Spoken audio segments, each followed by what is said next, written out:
الحمد لله رب العالمين والعاقبة للمتقين والصلاة والسلام على أشرف الأنبياء والمرسلين وعلى آله وأصحابه أجمعين أما بعد أعوذ بالله من الشيطان الرجيم بسم الله الرحمن الرحيم فتلقى آدم من ربه كلمات فتاب عليه إنه هو التواب الرحيم صدق الله العظيم وبلغنا رسوله النبي الأمين الكريم ونحن على ذلك لمن الشاهدين والشاكرين والحمد لله رب العالمين إن الله وملائكته يصلون على النبي يا أيها الذين آمنوا صلوا عليه وسلموا تسليما اللهم صل على سيدنا ومولانا محمد معدن الجود والكرم منبع العلم والحلم والحكم وآله وصحبه وبارك وسلم صلاة وسلام عليك يا رسول الله وعلى آلك وأصحابك يا حبيب الله. رفیقان گرامی السلام علیکم ورحمۃ اللہ وبرکاتہ. کل ہماری گفتگو اس مقام تک پہنچی تھی کہ اللہ تعالیٰ نے حضرت آدم علیہ نبینا علیہ الصلوۃ والتسلیم جب وہ زمین پر بھیجا تو 10ویں محرم جمعہ کا دن تھا، اور جب اس دنیا کے ظلمت کدے سے یہاں کے اندھیرے سے حضرت آدم علیہ نبینا علیہ الصلوۃ والتسلیم کو وحشت ہوئی، وہ اللہ نے حضرت جبریل امین کو بھیجا، انہوں نے اذان اتاری اور اس سے حضرت آدم علیہ السلام کی اطمینان و سکون حاصل ہوا. اور پھر حضرت جبریل علیہ السلام کے ذریعے اللہ نے حکم دیا کہ آدم تم 13، 14 اور 15 تاریخوں کو روزہ رکھو، اور حضرت آدم علیہ السلام نے 3 دنوں میں روزے رکھے. ان روزوں کی برکت سے اللہ نے ان کے بدن اقدس سے نور اور تجلی کا اضافہ فرمایا، اور حضرت آدم علیہ السلام کو زمین پہ آنے کے بعد جو ان کی کھال میں ان کے بدن پہ جو تخیل تبدیلی اور ہلکا سیاہی کا حصہ آ گیا تھا، وہ سیاہی مائل حصہ پھر چمکدار ہو گیا.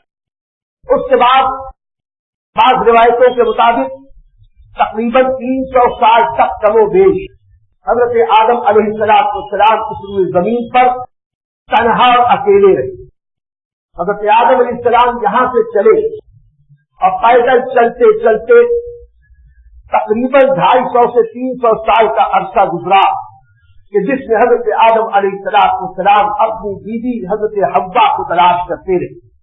اس دوران حضرت آدم علیہ السلام اپنے رب کی بارگاہ میں عرض و معروض کرتے رہے، استغفار کرتے رہے، اپنے پروردگار سے اپنی اس طرح کی معافی تلافی کرتے رہے.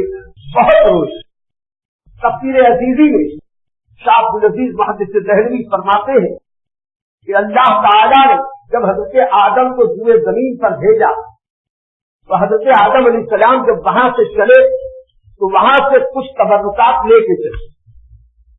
جنت سے ایک روایت کے مطابق حضرت آدم علیہ السلام ہی لے کے آئے، اور اس کے ساتھ ساتھ وہ سرد و شاخہ والی شاخ یا آسا جو بعد میں حضرت موسیٰ علیہ السلام کا عصائے موسیٰ کہلایا، کے بارے میں بھی روایتوں میں آتا ہے کہ یہ عصا بھی حضرت آدم علیہ السلام جنت سے لے کے آئے. عصائے موسوی اور حجر اسود ان دونوں کو حضرت آدم علیہ السلام اپنے ساتھ جنت سے لے کے چلے. اس کے علاوہ کچھ بیج جو پھلوں وغیرہ کے بیج تھے، ان بیجوں کو بھی حضرت آدم علیہ السلام وہاں سے لے کے آئے. اناج کے بیج، پھل کے بیج. یہی وجہ ہے کہ دنیا کے جو پھل ہیں یہ شکل و صورت کے اعتبار سے ویسے ہی ہے جیسے جنت کے. یہ اور بات ہے کہ جنت کی زمین اور وہاں کی آب و ہوا اس کی بات ہی بے نسبت مثال ہے. بیج وہی ہے، وہ یہاں آئے، یہاں آنے کے بعد اس زمین کی جو کمزوری اور کمی ہے اور یہاں کی آب و ہوا کی جو کمزوری اور کمی، اس وجہ سے ان جنتی پھلوں میں وہ خوبی، وہ لذت تو باقی نہیں جو خوبی اور جو لذت جنت کے پھلوں میں ہوگی. لیکن بہت کہ یہ ایک اس کا ہلکا سا تاثر اور طاقت پیش کرتا ہے. اور یہ دنیا ایک اعتبار سے مفسرین یہ بھی فرماتے ہیں کہ اللہ تعالیٰ کی مرضی تھی کہ اس دنیا کو جنت نشان بنانا تھا. حضرت آدم علیہ السلام کو جنت نے اسی لیے طلب کیا تھا کہ تم کچھ دن جنت میں رہ کر